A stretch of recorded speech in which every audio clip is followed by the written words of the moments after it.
Bonjour à tous, nous voici donc pour préparer cette journée des pères de famille et avec Sœur Huberta, nous nous sommes dit que la dernière encyclique du pape François pouvait nous être utile parce qu'elle s'appelle Fratelli Tutti son thème est la fraternité et l'amitié sociale.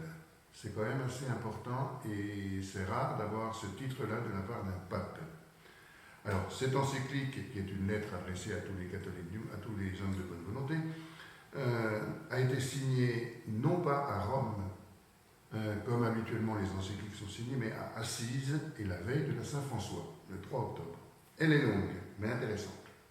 297 chapitres et quasi autant de notes en bas de page. Quand on la lit, on voit tout de suite que le pape se cite beaucoup depuis qu'il est évêque de Rome. Il y a beaucoup de références à ses propres discours. Certains pourront dire qu'il radote, d'autres que grâce à François, il lui permet un enseignement intéressant. D'autres encore, et j'en suis, nous parient sur un enseignement qui nous montre les fondamentaux de sa pensée. Enfin, certains diront que c'est un testament, je n'irai pas jusque-là. Il faut noter que ce texte doit beaucoup au grand imam Ahmad al-Tayyeb, autorité réelle chez les sunnites. Il est au Caire et le pape l'avait rencontré à Abu Dhabi. Et ça peut être intéressant. Ma question, je présenterai tous les chapitres, mais je voudrais commencer par deux questions, deux pistes de réflexion que je vous soumets. Le titre, c'est la première piste de réflexion. Alors qu'on est en pandémie, l'autre est à éviter, est un danger, quelqu'un dont on doit se protéger. Les fameux gestes barrières, dans le mot barrière agace, j'aurais préféré protecteur. Alors qu'on risque de se refermer sur soi et de ne pas vouloir contacter l'autre, le pape nous dit que nous appartenons à une même famille et que nous sommes tous frères. Cela interroge notre rapport à autrui. Ça, c'est la première piste. La deuxième, dans la mesure où le pape cite beaucoup le grand imam du Caire, cela peut nous faire penser à notre rapport avec les musulmans, non pas les intégristes et ceux qui sont fichés S et ceux qui ne pensent que la violence, mais avec les croyants, ceux qui s'adressent à Dieu et à côté desquels, comme à Assise, avec Jean-Paul II, on peut prier. Alors, comme je vous le disais, il y a 1, 2, 3, 4, 5, 6, 7, 8 chapitres. Donc je vais commencer par le premier chapitre. Le premier chapitre indique ce qui entoure la promotion de la fraternité universelle. Le monde n'a plus de rêve à réaliser. Il n'a plus de projet pour tous. Et hélas, seuls les intérêts individuels sont pris en compte. Le pape évoque aussi le fait que les droits humains ne sont pas assez universels. Les règles économiques peuvent être excellentes pour la croissance, mais elles ne suffisent pas pour le développement humain intégral. Quant à la place des femmes, le pape dit qu'elle est encore à trouver. La pandémie a fait réfléchir, mais nous risquons seulement de regarder les autres comme des individus, mais pas comme des membres de notre communauté, pas comme des frères. C'est peut-être naïf, mais ça me paraît intéressant. Il en est de même pour ceux qui frappent à nos frontières. Nous en avons peur et c'est pour cela que nous hésitons. Enfin, le pape précise que dans notre monde de communication, on reste seul et que ce n'est pas parce qu'on a une connexion numérique que cela suffit pour créer des ponts entre les hommes et unir notre humanité.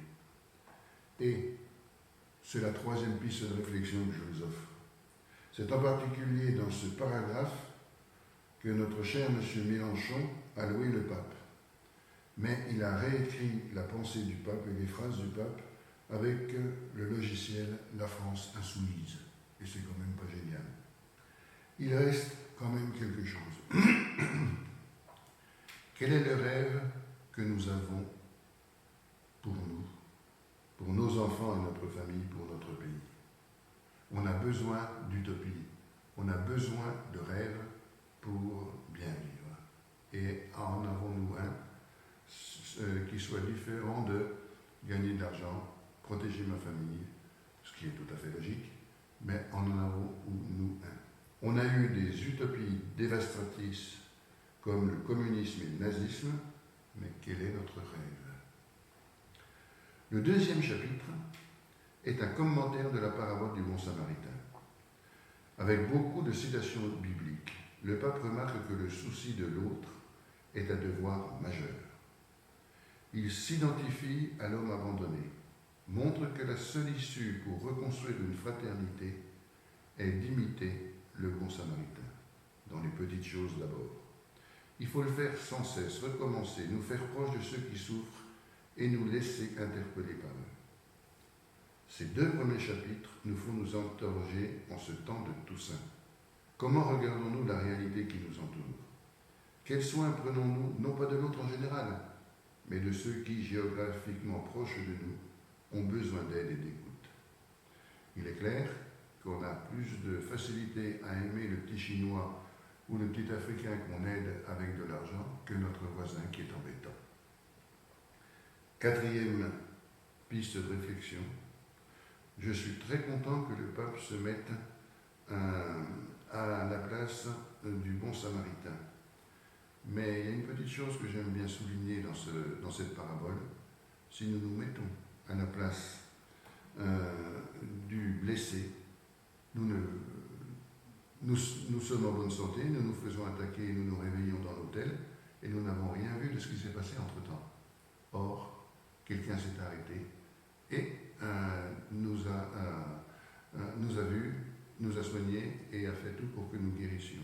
Cela s'appelle l'aide de Dieu, même quand on n'imagine pas que Dieu est à nos côtés. Il travaille même si nous ne nous en rendons pas compte. Regardons peut-être dans nos vies l'action de Dieu. Le troisième chapitre consiste à penser et à gérer un monde ouvert. Notre monde ne s'arrête pas à ceux que nous côtoyons, connaissons et aimons. L'amour qui naît de Dieu et que nous recevons au baptême doit nous faire construire des sociétés qui intègrent tout le monde, où chaque personne n'est pas à côté des autres, mais partenaire de l'autre. Chacun a la même dignité, même si chacun n'a pas les mêmes ressources. Le pape critique ici l'individualisme, promeut le bien, la solidarité, et remet l'accent sur la fonction sociale de la propriété. Posséder quelque chose est tout à fait licite et permis, mais l'homme doit administrer ses biens pour le bien de tous. Cela vaut pour les individus comme pour les peuples. Et la cinquième piste de réflexion que je vous propose est: à quoi sert ce que nous possédons? Quel est l'usage que nous en avons fait? La propriété est tout à fait logique et tout à fait estimable. C'est l'utilisation sur laquelle l'Église pose des questions. Gérer un monde ouvert, c'était le troisième chapitre, mais aussi, et c'est le quatrième, avoir un cœur ouvert au monde. Nous avons des frontières entre pays et certains migrent pour venir chez nous. Le pape propose 4 verbes pour orienter notre action: accueillir, protéger, promouvoir, intégrer. C'est arriver jusqu'à une citoyenneté où chacun partagera ses dons propres avec l'autre et l'enrichira. Et c'est l'avenir de l'humanité qui est là. Or, nous nous sauvons tous, ou alors personne ne se sauvera. Car le monde n'est pas l'ensemble des pays, mais une seule famille humaine. Et si le bien de l'univers exige que chacun protège et aime sa propre terre, l'horizon de notre vie est universel. Il s'agit de vivre la communion entre pays et l'ouverture aux autres si elle est saine, ne porte jamais atteinte à l'identité de chacun. Là, nous avons, et c'est ma 6e piste de réflexion, c'est l'avenir du développement humain intégral et la capacité que nous avons de mettre l'homme au centre de nos préoccupations. Et parfois, ce n'est pas si facile que cela quand par exemple il y a un plan de licenciement à décider ou qu'il y a des décisions importantes à prendre. Alors, quelle politique mettre en application? Le chapitre 5 le précise. Le pape renvoie dos à dos populisme et libéralisme. Il analyse l'immédiateté de l'égoïsme des deux systèmes. Une vraie politique passe par le changement dans nos cœurs. Il faut une mystique de la fraternité et une organisation mondiale plus efficace. Il ne s'agit pas de s'aligner sur le monde, il s'agit de réaliser une politique vers les pauvres et avec les pauvres. Bien entendu, c'est une conséquence. Le pape plaide pour la réforme de l'ONU. Il plaide pour un renouveau d'une vraie politique qui soit marquée par une charité sociale qui pense le bien commun à long terme. Et c'est tout le contraire de l'individualisme. Et ici, la charité anoblit la politique. Une bonne politique unit les hommes et met en valeur les sentiments les plus grands qui sont dans l'homme. 7e piste de réflexion, la remise en valeur de la politique, qui est véritablement, au sens étymologique du terme, la vie de la cité. Et tout ce que l'on peut faire pour la cité, à tout niveau. Et le pape ici rappelle que le tous pourri, c'est tout le contraire qu'il faut faire. La charité, une des formes de la charité, est le service de la cité, c'est-à-dire la politique. Le 6e chapitre s'intitule Dialogue et amitié sociale. La lettre encyclique sur la fraternité et l'amitié sociale, c'est le sous-titre. Il est la suite logique du chapitre précédent, redonnant à la politique ses lettres de noblesse. Le dialogue est la clé de l'action politique.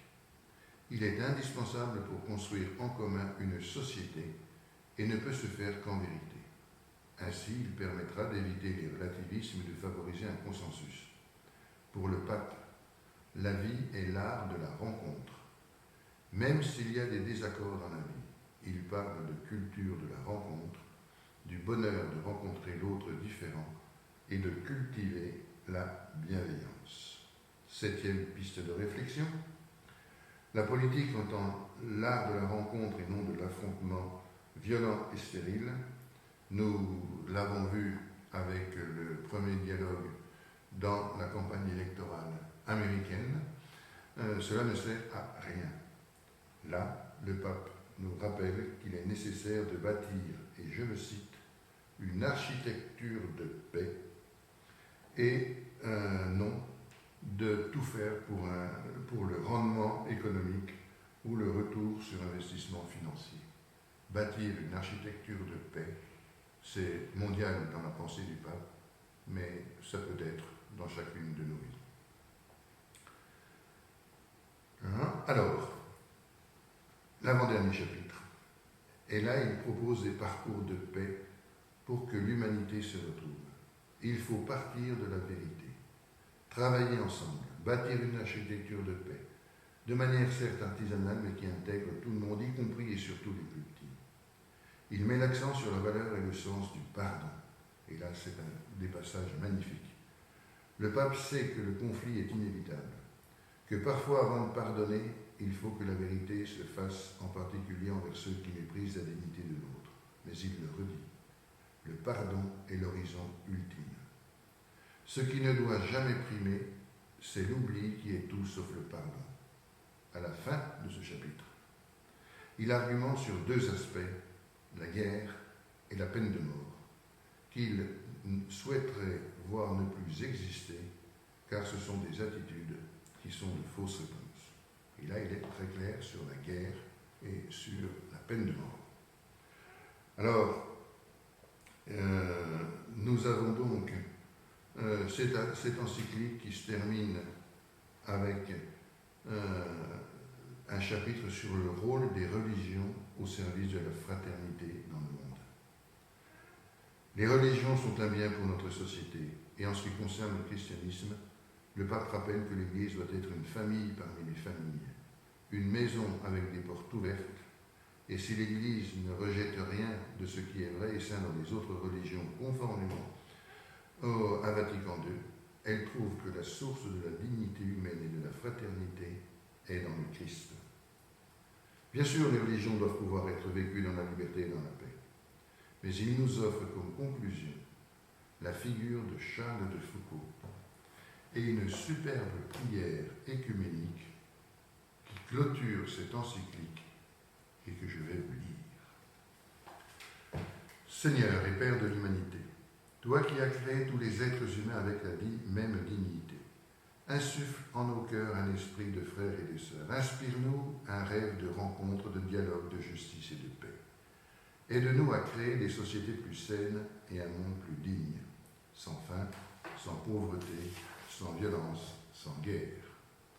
Que notre cœur s'ouvre à tous les peuples et nations de la terre pour reconnaître le bien et la beauté que tu as semés en chacun pour forger des liens d'unité, des projets communs, des espérances partagées. Notre Dieu, Trinité d'amour, par la force communautaire de ton intimité divine, fais couler en nous le fleuve de l'amour fraternel. Donne-nous cet amour qui se reflétait dans les gestes de Jésus, dans sa famille à Nazareth et dans la première communauté chrétienne. Accorde aux chrétiens que nous sommes de vivre l'Évangile et de pouvoir découvrir le Christ en tout être humain pour le voir crucifié dans les angoisses des abandonnés et des oubliés de ce monde et ressuscité en tout frère qui se relève. Viens, Esprit Saint, montre-nous ta beauté reflétée en tous les peuples de la terre pour découvrir qu'ils sont tous importants, que tous sont nécessaires, qu'ils sont des visages différents de la même humanité que tu aimes. Amen. Voilà cette encyclique. Vous prenez, alors vous allez le faire chez vous avec vos amis, vous prenez telle ou telle piste que je vous ai proposée pour en discuter, pour méditer, et si vous avez cette encyclique, n'hésitez pas à la lire, elle est véritablement magnifique. Voilà.